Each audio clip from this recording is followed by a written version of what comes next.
I always thought I had a good relationship with Rachel, my son Mark's wife. For 6 years, I watched her become part of our family, and I welcomed her with open arms. I'm Maria, 58, a widow who raised 3 children on my own after my husband passed away 15 years ago. I've always been the rock of the family, the one who hosts Christmas dinners, remembers everyone's birthdays, and drops everything when someone needs help. That's just who I am. Mark is my middle child and has always been my sensitive one. When he met Rachel at his law firm where they both worked as attorneys, I was thrilled. She was smart, ambitious, and seemed to make him happy. Their wedding 3 years ago was beautiful, and I helped plan much of it, spending thousands of dollars from my savings to give them the celebration they deserved. Last month, Mark called to invite me on what was supposed to be the vacation of a lifetime, a 2-week family trip to an exclusive resort in the Caribbean. "Mom, you've never treated yourself," he said. "Rachel and I want you to experience this with us. We've already booked your room. It's our treat for everything you've done for us." I was touched beyond words. The resort was the kind you see in magazines: private bungalows over crystal blue water, personal concierge service, and a price tag I would never consider for myself. Mark mentioned that his younger sister Emily and her husband would join us for the 2nd week. It would be our first real family vacation in years. "The reservation is in your name," Mark explained. "We've put down the deposit and paid the first installment, but you'll need to confirm with your ID when you check in.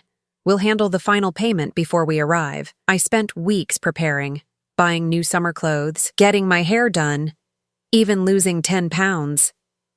I wanted to look my best. I even splurged on a new smartphone so I could take better photos. The excitement kept me awake at night. 3 days before our departure, Mark and Rachel invited me over for dinner. Rachel seemed quieter than usual, barely making eye contact.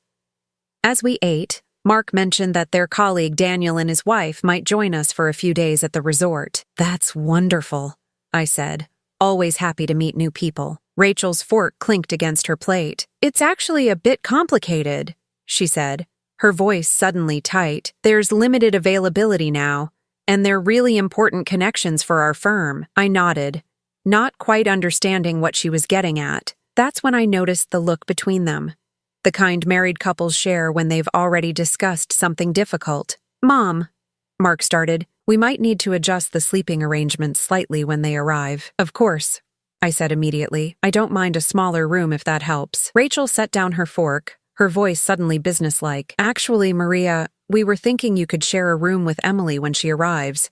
It would only be for a few days." Something about her tone made me pause. This wasn't a suggestion, it was a statement, and the way she called me Maria instead of Mom felt deliberate, creating distance. "But what about the first week before Emily arrives?" I asked, confused. That's when Rachel looked directly at me for the first time that evening. "We haven't quite figured that out yet. The resort is completely booked, but we're working on it." I felt a slight chill. Something wasn't right, but I couldn't put my finger on it. Mark quickly changed the subject to the excursions we could take, but the evening had lost its warmth. As I drove home, I couldn't shake the feeling that the vacation plans were shifting under my feet. The next morning, I received an email confirmation from the resort. Out of curiosity, I clicked to review the reservation details. My heart stopped. The booking had been modified 2 days earlier. My room was now scheduled to begin in 1 week, coinciding with Emily's arrival. The first week of my stay had been canceled. Without thinking, I called Mark. He didn't answer. I tried Rachel, and to my surprise, she picked up on the second ring. "Rachel, there seems to be a mistake with the reservation," I said, keeping my voice level. "The resort sent a confirmation showing I'm only booked for the 2nd week." There was a pause. Then Rachel's voice came through, cool and measured. "Yes, we had to make some adjustments. Daniel and his wife are bringing their managing partner now, too. It's a huge opportunity for us." But where am I supposed to stay the first week?"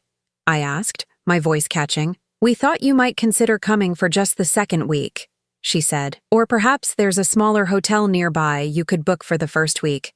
Mark meant to call you about this today." I was speechless. They had canceled half my vacation without even telling me, and now Rachel was suggesting I should pay for a separate hotel at a destination where even the budget options cost hundreds per night. "I see," was all I could manage to say. I'll need to think about this. Great, Rachel replied, as if we'd just decided on a restaurant for dinner. Let us know what you decide by tomorrow.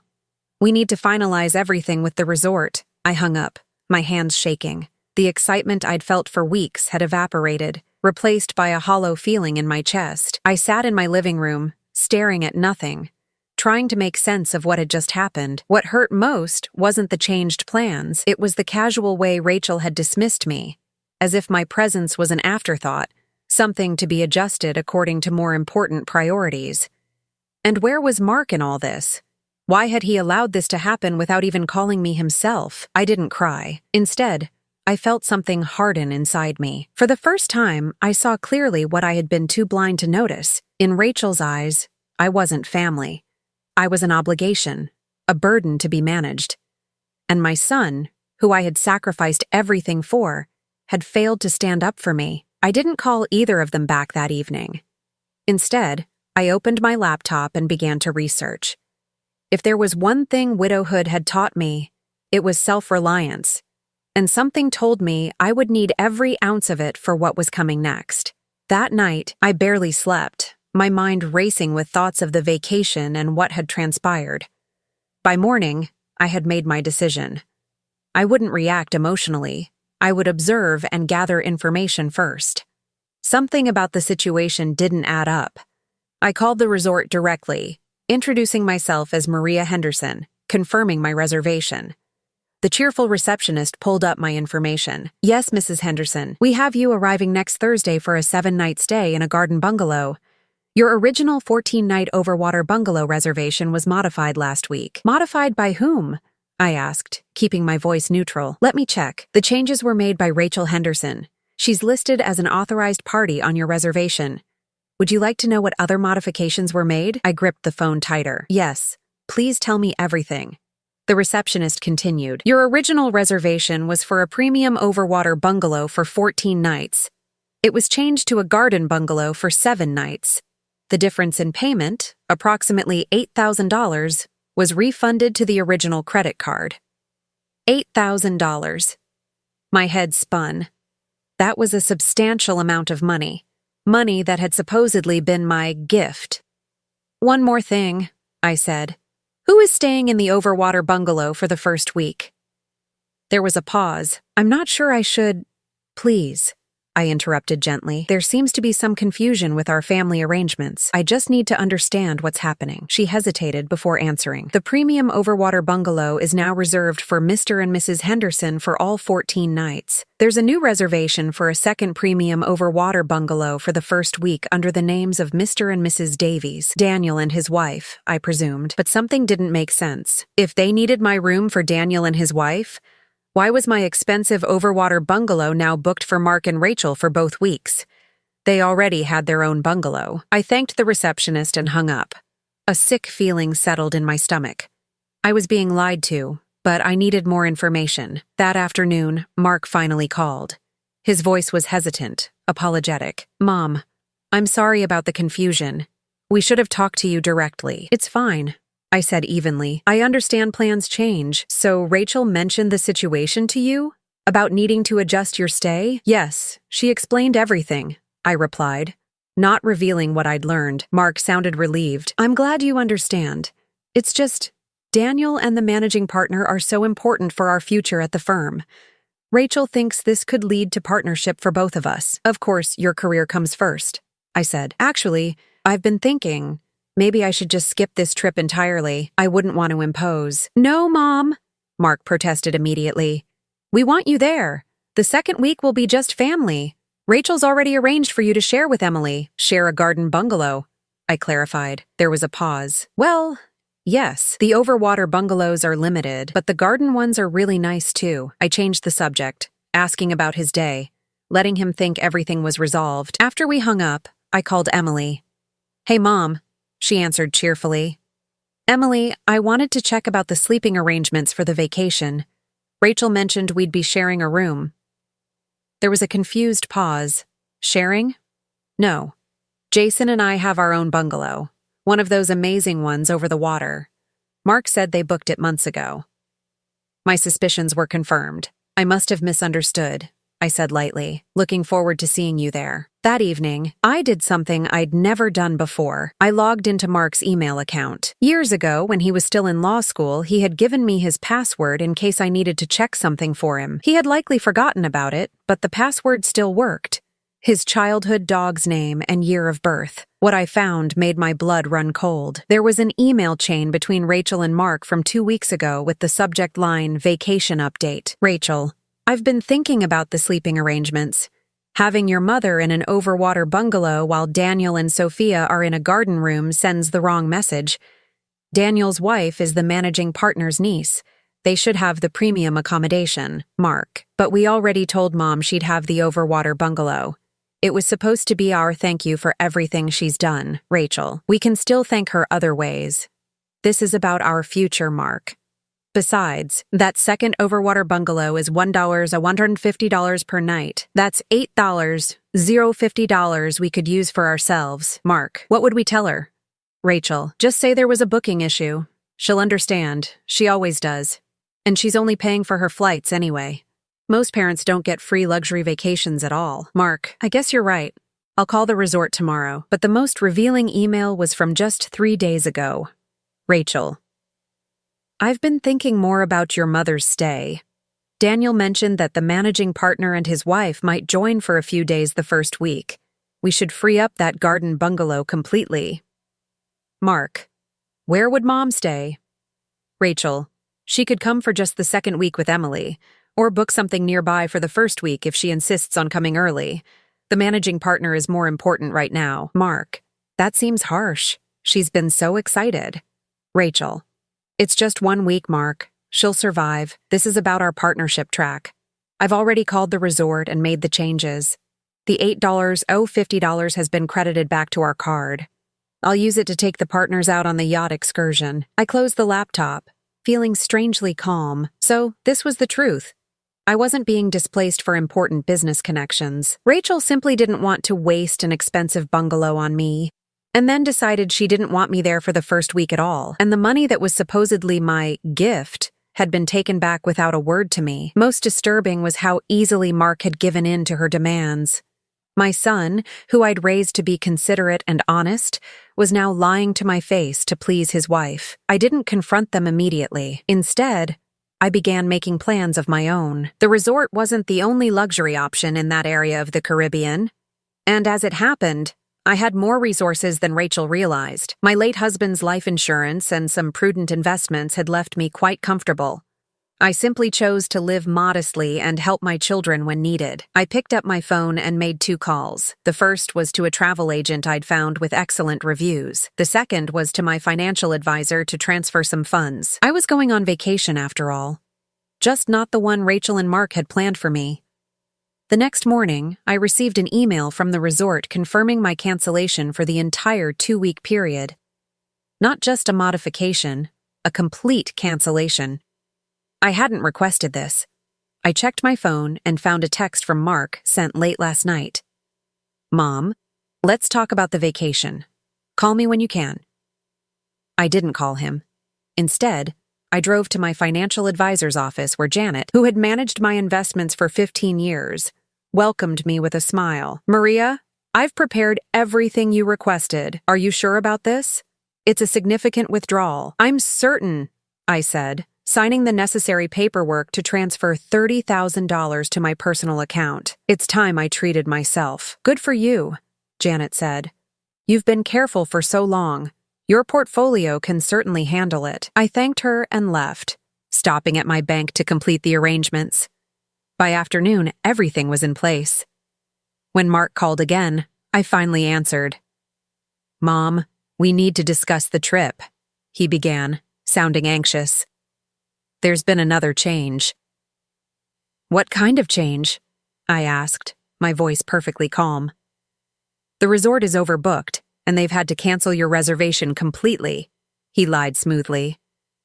Rachel tried everything, but they couldn't accommodate you at all. We're devastated. I let the silence stretch uncomfortably. Mom, are you there? Yes, I'm here, I said finally. That's disappointing, but these things happen. We'll make it up to you, I promise.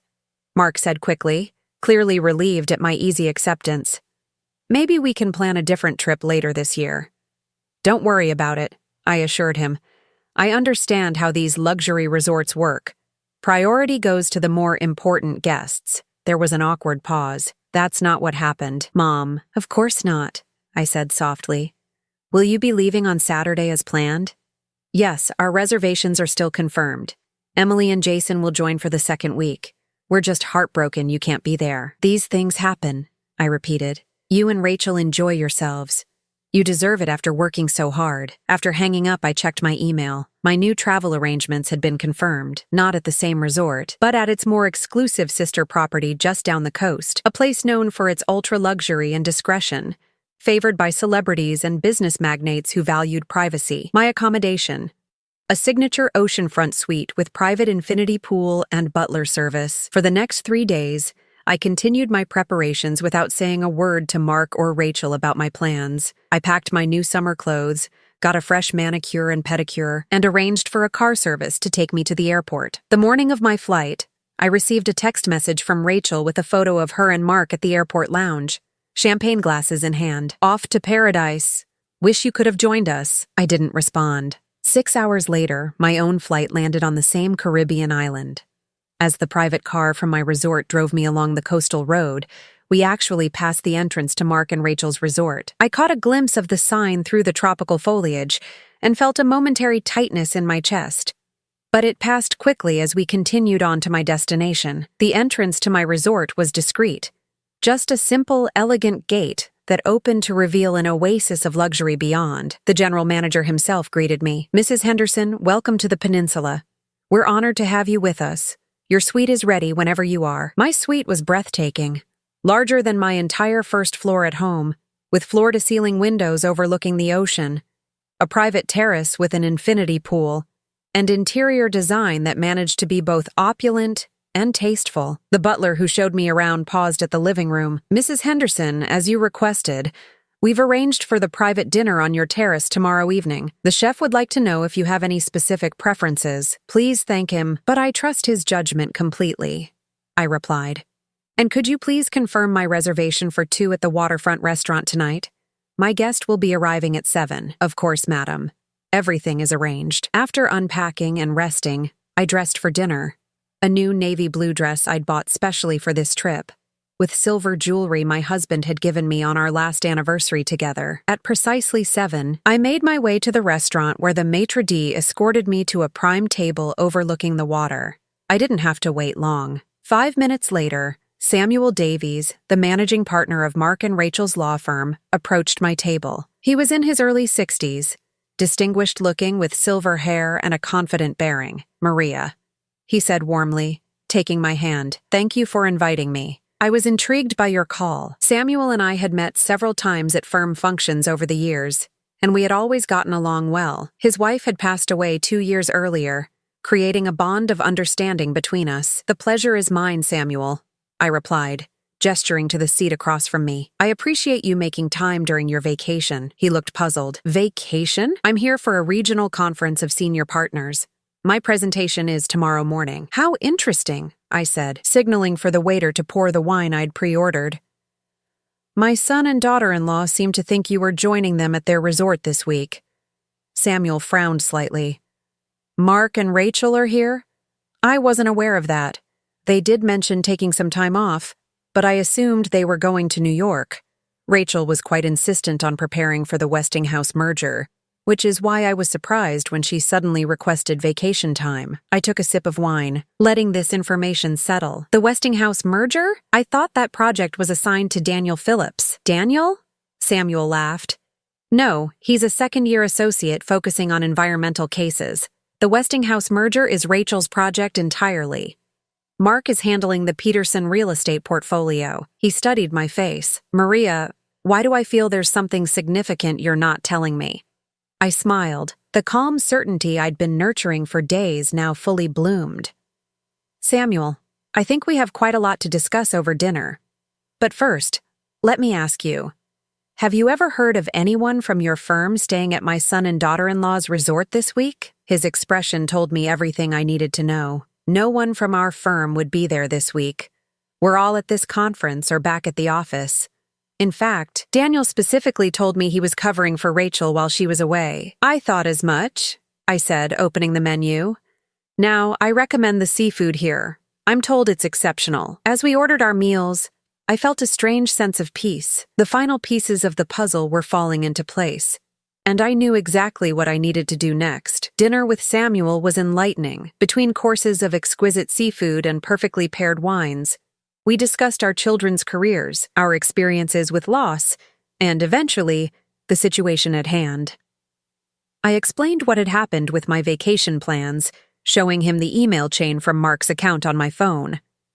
Samuel's expression darkened as he read, "This is not how we conduct ourselves at Davies, Henderson & Wright. Not professionally, and certainly not personally. I'm not asking you to intervene in their marriage," I clarified. "But I thought you should know the truth since your name was being used." "I appreciate that," he said, handing back my phone. "The Westinghouse merger is a significant opportunity for Rachel, but fabricating a story about me and using it to manipulate vacation arrangements," he shook his head. "This reflects on her professional integrity as well." After dinner, Samuel walked me back to the lobby. "What will you do now, Maria?" he asked. "Exactly what I came here to do," I replied with a smile. "Enjoy my vacation. The rest will unfold naturally." The next morning, I enjoyed breakfast on my terrace, watching the sunrise over the ocean. My butler arrived with fresh coffee. "Mrs. Henderson, is there anything special you'd like to do today? We have a yacht available for private charter, or perhaps you'd enjoy our spa treatments." "Actually," I said, "I'd like to visit the sister property down the coast. Could you arrange transportation for around noon?" At precisely 12:15, a sleek resort car delivered me to the entrance of Mark and Rachel's resort. I wore a white linen sundress, oversized sunglasses, and a wide-brimmed hat, elegant but understated. At the reception desk, I smiled at the young woman who greeted me. "Good afternoon. I'm not staying here, but I was hoping to have lunch at your oceanfront restaurant. I've heard the views are spectacular." "Of course, madam.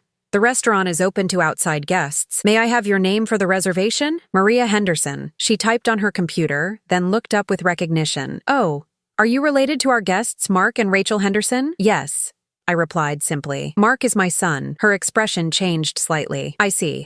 Let me check something quickly." She stepped away to speak with a manager, their voices too low for me to hear. When she returned, her professional smile was back in place. "Mrs. Henderson, we'd be delighted to accommodate you for lunch. In fact, our manager has arranged a special table for you." She escorted me personally to the restaurant, where I was seated at a prime table overlooking both the ocean and the pool area. I ordered a light lunch and a glass of champagne, then settled in to wait. It didn't take long.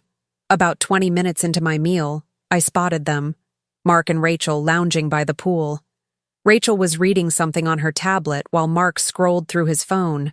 They looked relaxed, carefree. My son glanced up occasionally, scanning the area as if looking for someone. I wondered if they were expecting Daniel and his wife, the supposed reason for my displacement. I continued eating, making no effort to hide or announce myself. Eventually, Rachel stood to walk to the bar. Her path took her past the restaurant's open terrace and directly into my line of sight. She froze, her mouth falling open slightly. I raised my champagne glass in a small toast, my expression pleasant but neutral. Rachel recovered quickly, pasting on a bright smile as she approached my table. "Maria, what are you doing here?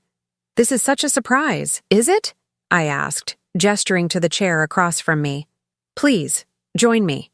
She sat reluctantly, her eyes darting toward the pool where Mark remained oblivious. How did I end up here when my reservation was supposedly canceled?" I finished for her. "I made new arrangements." "But, Rachel," I interrupted gently, "let's not pretend anymore.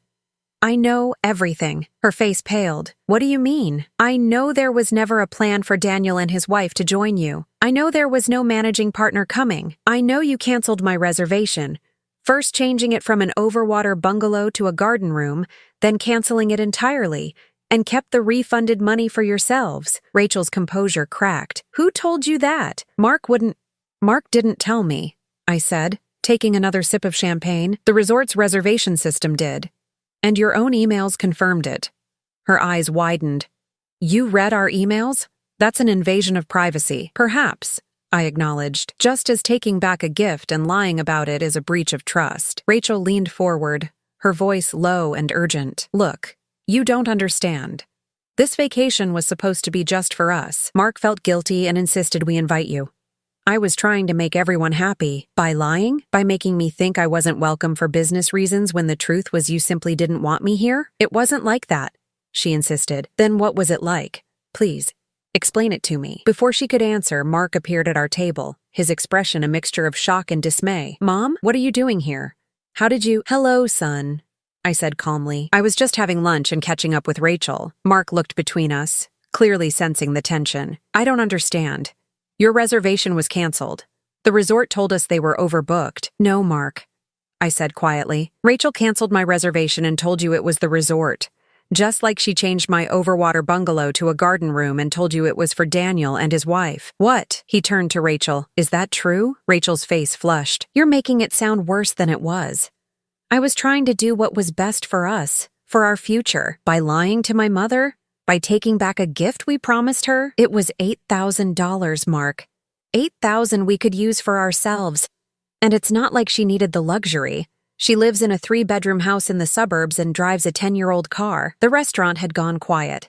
Nearby diners pretending not to listen while watching the drama unfold. Mark looked horrified. Rachel, stop. Just stop. I stood up, placing my napkin neatly on the table. I should go. I've finished my lunch. Mom, please, Mark began. But I held up my hand. I'm not leaving the island, Mark. I'm staying at the peninsula down the coast. My suite there is quite lovely. A signature oceanfront with a private infinity pool. Much nicer than an overwater bungalow, actually. Rachel's jaw dropped. The peninsula. That's the most expensive resort on the island. How can you afford— That's really not your concern, I interrupted. But since you brought up my financial situation, let me clarify something. I live modestly by choice, not necessity. Your assumption that I couldn't afford luxury or wouldn't appreciate it says more about you than it does about me. I turned to Mark. I had dinner with Samuel Davies last night. He was surprised to hear you thought he was joining you here, since he and every other partner from the firm are at a conference at my resort. He was also interested to learn that Rachel had used his name to manipulate our vacation plans. Mark's face went pale. You had dinner with Samuel? Mom? What did you do? I simply told the truth, which is something I value highly. I gathered my purse and hat. You both should enjoy your vacation. You've gone to such lengths to have it exactly as you wanted. As I walked away, Rachel called after me, her voice tight with anger. This is exactly why I didn't want you here. You always have to be the center of attention, the perfect mother everyone loves. You couldn't just let us have this one thing for ourselves. I turned back, meeting her gaze steadily. Rachel, this was never about the vacation. It was about honesty and respect. 2 things I apparently failed to instill in my son, and 2 things you clearly never valued in the first place. With that, I walked through the restaurant and back to the waiting resort car, feeling dozens of eyes on my back. As the driver opened the door for me, I caught a glimpse of Mark and Rachel in heated conversation, their body language tense and defensive.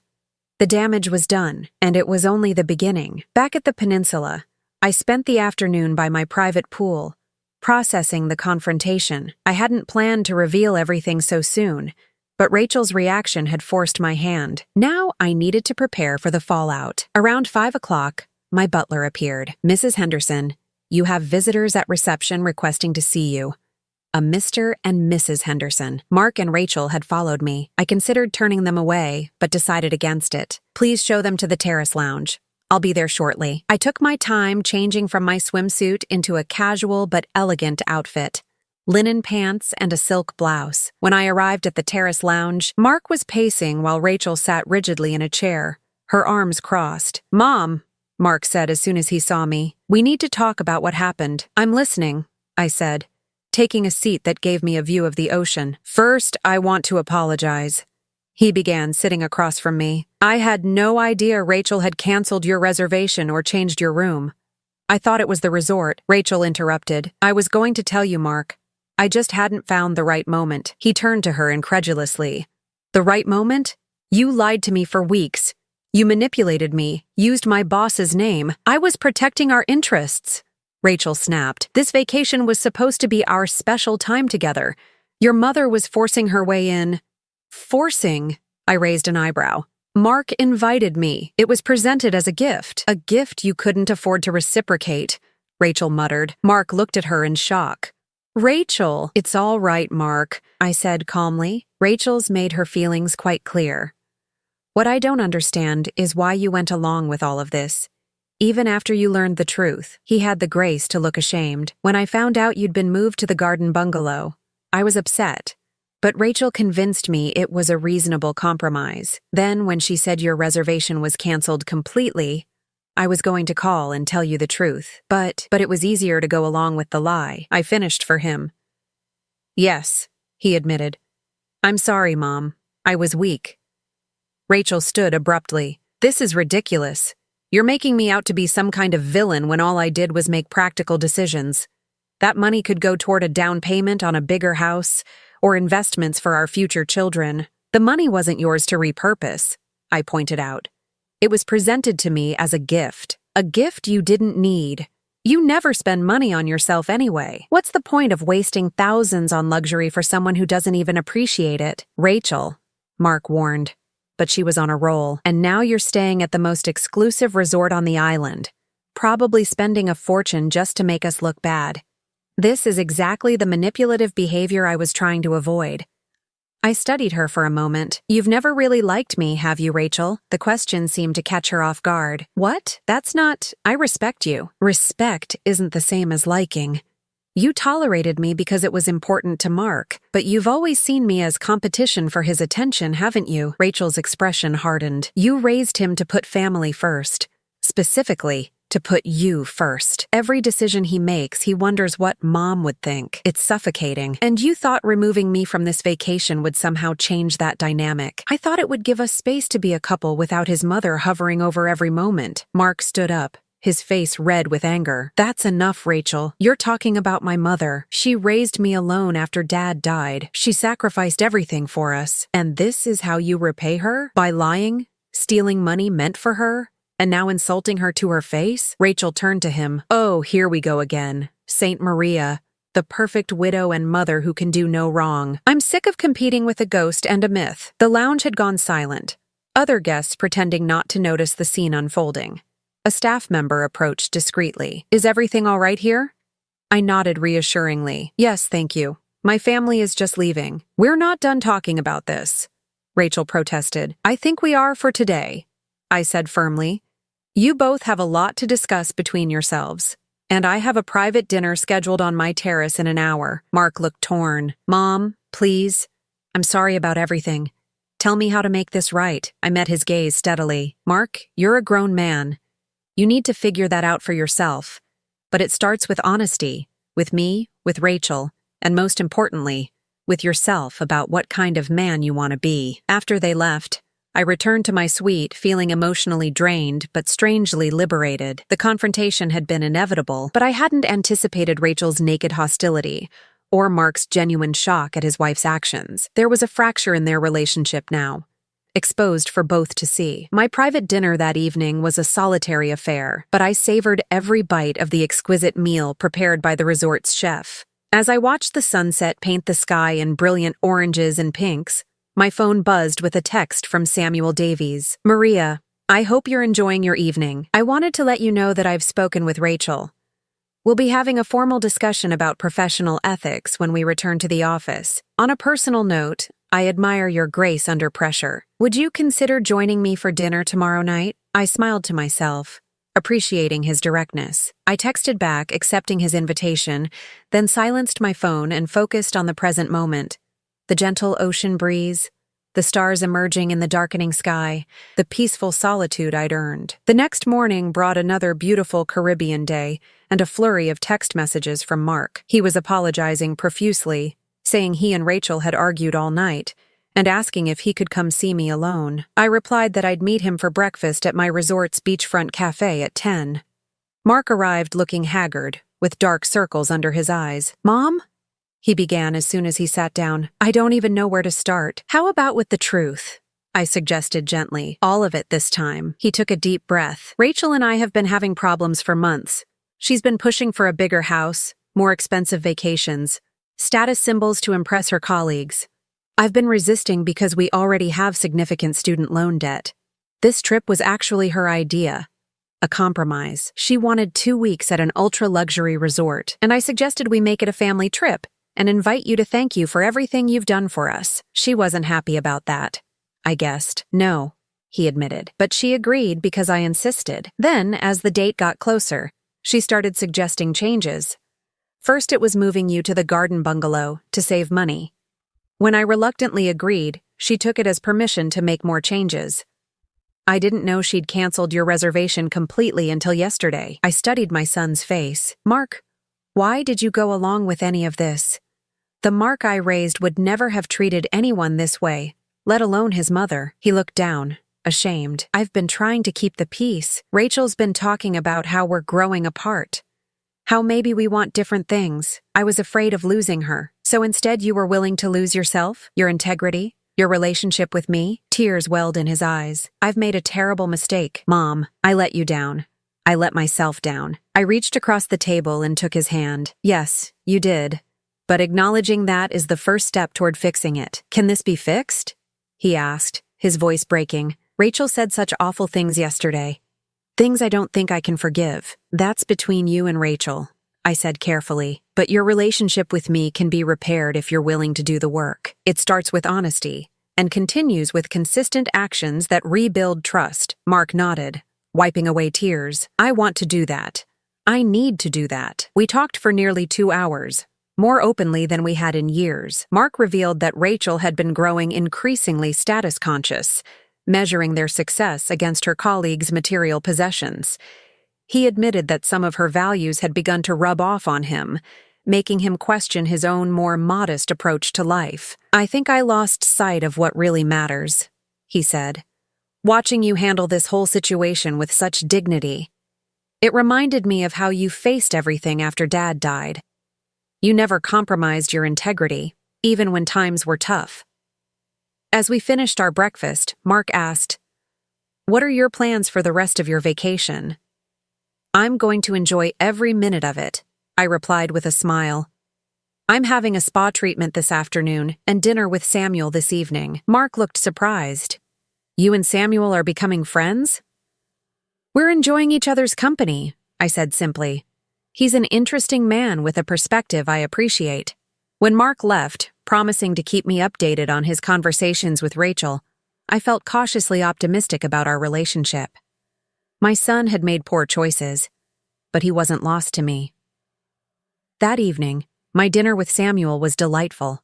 He was attentive, intelligent, and refreshingly straightforward. As we enjoyed dessert, he asked about my plans for the second week of my stay. My daughter Emily and her husband arrived tomorrow, I explained. They were originally going to stay at Mark and Rachel's resort, but I've invited them to join me here instead. The resort had a cancellation and was able to accommodate them in a lovely suite. "That's fortunate timing," Samuel noted.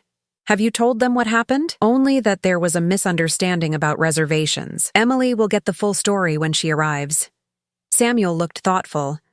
"Maria, would you mind if I make a suggestion? Our firm's annual partner retreat is next month in Aspen. It's a rather exclusive affair. Partners and their significant others for a weekend of skiing and strategic planning. I'd be honored if you would consider being my guest." I was momentarily speechless. "Samuel, that's very kind, but aren't you concerned about complications?" "Rachel will be there," he smiled. "Actually, that's part of my thinking. Rachel needs to understand that her actions have consequences, both professionally and personally. And I enjoy your company. I think you'd add a valuable perspective to our discussions." Before I could respond, I noticed a commotion near the restaurant entrance. Rachel was arguing with the maitre d', who was politely but firmly refusing her entry. Behind her, Mark looked mortified. Samuel followed my gaze. "Would you like me to handle this?" "No," I said, standing. "I think I need to do this myself." I approached the entrance where Rachel's voice had risen. "I need to speak to Maria Henderson. It's a family emergency." "Rachel," I said calmly, "there's no need for theatrics." She whirled to face me, her expression a mixture of anger and shock. Then her eyes moved past me to Samuel seated at our table. "You're having dinner with Samuel? My boss?" "Yes," I confirmed. "Is there actually an emergency, or was that just to get past the staff?" Mark stepped forward. "Mom, I'm sorry about this.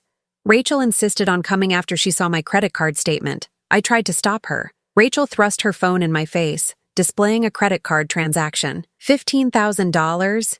You spent $15,000 on a resort suite just to spite me? I gently pushed her hand away. "My financial decisions are none of your business, Rachel. Just as yours are none of mine." "It is my business when you're deliberately trying to humiliate me," she snapped. "First you have dinner with my boss, then you invite Mark's sister to stay here instead of with us. You're trying to turn my family against me." "Your family?" I repeated quietly. Interesting choice of words. Samuel had approached and now stood beside me. "Rachel, this is highly inappropriate behavior. I suggest you leave before this affects your professional standing as well as your personal relationships." Rachel's face flushed. "You can't threaten my job over a personal matter." "I'm not threatening anything," Samuel replied evenly. "I'm simply pointing out that your judgment seems questionable in multiple contexts lately." Mark took Rachel's arm. "We're leaving. Now. This isn't over." Rachel hissed at me as Mark led her away. "You think you've won, but you haven't." After they left, Samuel looked at me with concern. "Are you all right?" "Yes," I said, surprised to find it was true. "Actually, I'm better than all right. For years I've tried to accommodate Rachel's coldness, making excuses for her behavior and diminishing myself to avoid conflict. I won't do that anymore." Back at my table, Samuel raised his wine glass in a toast. "To standing your ground with grace." I clinked my glass against his, and to unexpected silver linings. The next morning, Emily and Jason arrived at the Peninsula, having canceled their reservation at the other resort. Over brunch on my terrace, I finally told Emily the full story of what had happened. "That manipulative witch!" Emily exclaimed when I finished. "I always knew there was something off about her. But this is beyond belief. Mark is struggling," I explained. "He knows he made terrible mistakes, but he's also seeing Rachel clearly for perhaps the first time." Emily shook her head. "He deserves better. We all do. People make mistakes," I said. Mark's was allowing someone else's values to override his own. Rachel's was thinking she could disrespect me without consequences. The rest of the vacation unfolded peacefully. Emily, Jason, and I enjoyed the luxury of the Peninsula, taking advantage of all it had to offer. From yacht excursions to spa treatments to exquisite meals. Samuel joined us for several dinners, and I found myself increasingly drawn to his company. Mark visited twice more, alone each time. Rachel had apparently retreated to their bungalow, refusing to leave except for meals. According to Mark, she was alternating between rage and tearful apologies, unable to understand why her actions had backfired so spectacularly. On the final evening of our stay, we all gathered for dinner. Myself, Emily, Jason, Mark, and Samuel. It was a beautiful night. The restaurant terrace lit by tiki torches and the stars above. The conversation flowed easily, punctuated by laughter and the clinking of wine glasses. Looking around the table, I felt a profound sense of peace. The vacation that was meant to exclude me had instead given me something unexpected, a reminder of my own worth and the courage to stand up for it. When Samuel drove me to the airport the next day, he took my hand before we parted. "I'm looking forward to seeing you in Aspen next month." I smiled. I've already started shopping for ski attire. As my plane took off, I thought about Rachel, still at the resort with her luxury bungalow and her shattered illusions. She had wanted to push me aside, to diminish me in my son's eyes. Instead, she had only diminished herself. Sometimes the most effective revenge isn't about striking back.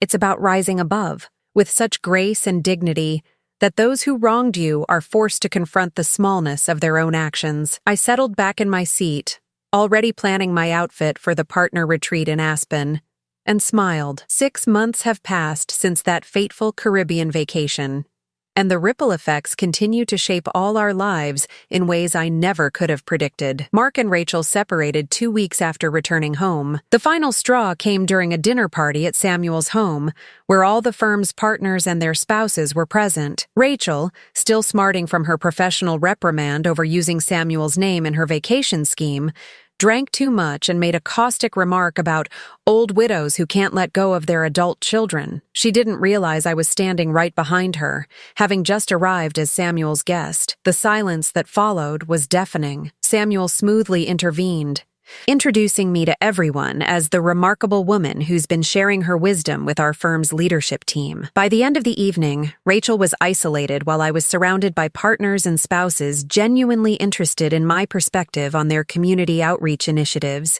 an area I'd been consulting on with Samuel. Mark moved out the next day. He called me from a hotel room, his voice both broken and resolved. "I've been making excuses for her behavior for years," he admitted, telling myself she just had high standards, that her ambition was admirable, but watching her try to hurt you again.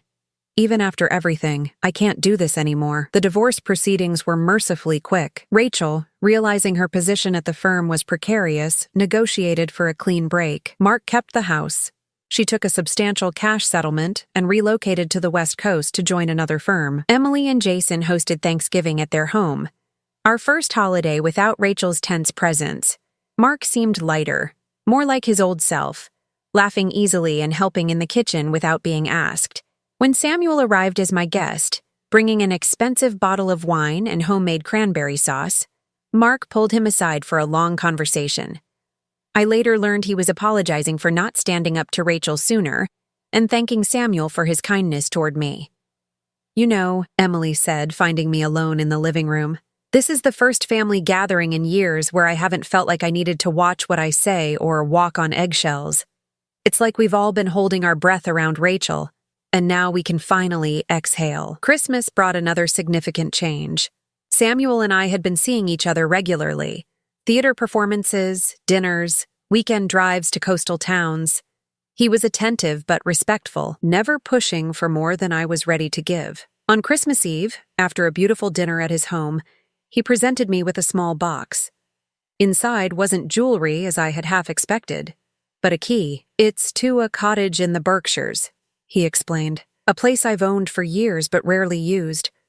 I thought perhaps we could visit it together sometimes, whenever you'd like some peace and quiet away from the city." The gesture moved me deeply, not a demand or expectation, but an invitation to share something meaningful at my own pace. "I'd like that very much," I said, squeezing his hand. New Year's Eve found us at that cottage, a charming stone house nestled among snow-covered pines. We spent the day walking through the woods, then prepared dinner together in the rustic kitchen. At midnight, as fireworks exploded over the nearby lake, Samuel kissed me gently. "I never expected to feel this way again," he confessed. "After Isabel died, I thought that chapter of my life was closed." "I know exactly what you mean," I replied, thinking of my late husband. "It's not replacing what we had before. It's creating something new." In February, almost exactly a year after the vacation debacle, Mark came to my house for our regular Sunday coffee. He seemed nervous, fidgeting with his cup. "Mom, I need your advice," he said finally. "I've been offered a partnership position at a firm in Chicago. It's a fantastic opportunity. More community-focused legal work, less corporate, the kind of law I always wanted to practice." "That sounds perfect for you," I said. "Why do you seem hesitant?" He looked down. "Because it means moving away from you. After everything with Rachel, after how I failed you, I'm afraid you'll think I'm abandoning you." I reached across the table and took his hand. "Mark, listen to me. You are my son, and I love you. But you're also an adult who needs to build his own life. A good mother doesn't keep her children close. She gives them strong wings so they can fly wherever they need to go." Relief flooded his face. "You're really okay with this?" "More than okay. I'm proud of you for making choices that align with your values, not someone else's." He accepted the position, and I helped him pack up the house. The day before he left for Chicago, he handed me a large envelope. "What's this?" I asked. "Open it," he urged. Inside was a legal document. He had put his house in my name. Attached was a note. "Mom, I know you don't need this financially, but symbolically, it feels right. You taught me the value of a real home. Now I want you to decide what happens to this one. With all my love, Mark. I used the proceeds from selling Mark's house to establish a scholarship fund at the local community college for single parents returning to education. The Henderson Family Scholarship will help others build better lives for themselves and their children. Emily announced her pregnancy in April. My first grandchild is due in November. She and Jason are turning their spare bedroom into a nursery. And Samuel has been helping Jason build custom bookshelves for all the children's books Emily has already started collecting. As for Rachel, we hear little from her directly. According to mutual connections, she's doing well professionally at her new firm but remains single. She occasionally sends Mark formal emails about final divorce matters, always coldly professional. Last month, she mailed him a package containing photos and mementos from their marriage with a note that simply read, "These belong with you now." The most unexpected development in this entire saga has been my own transformation. For years after my husband died, I defined myself primarily as a widow and a mother. My needs came last.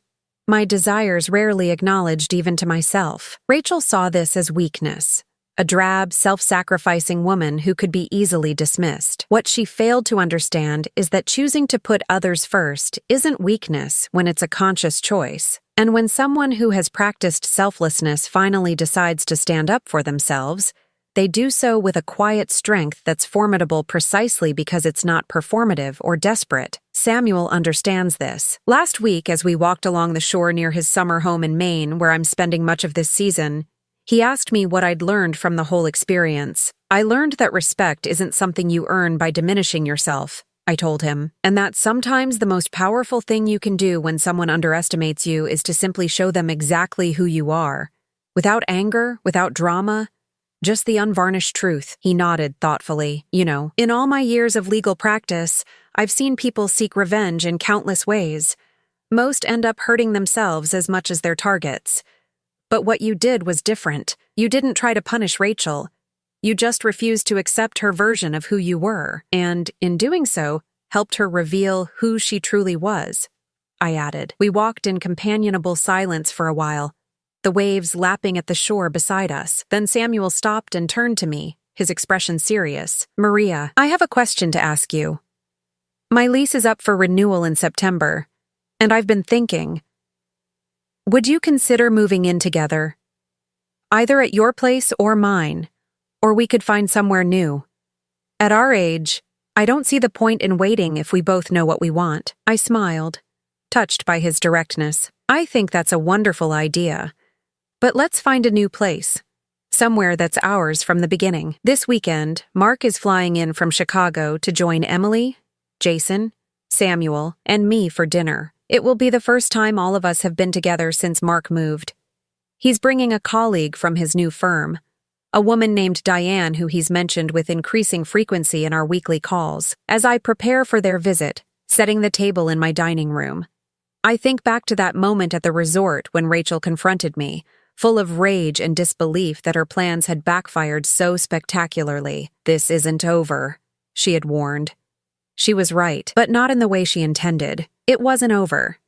It was just the beginning of a new chapter for all of us, one where authenticity trumped appearances, where respect was given only where it was deserved, and where the quiet strength of knowing your own worth proved more powerful than any calculated scheme. Rachel thought she was removing an inconvenience from her luxury vacation. Instead, she inadvertently set in motion a reckoning that transformed all our lives, especially her own. The resort bungalow she fought so hard to keep to herself became the setting for the unraveling of her marriage and, ultimately, the life she had carefully constructed. Sometimes the most effective response to disrespect isn't a direct counterattack, but simply refusing to shrink yourself to accommodate someone else's limitations. In revealing the truth, I didn't just stand up for myself. I held up a mirror that forced everyone, including my son, to see the situation clearly. And in that clarity, we all found our way forward.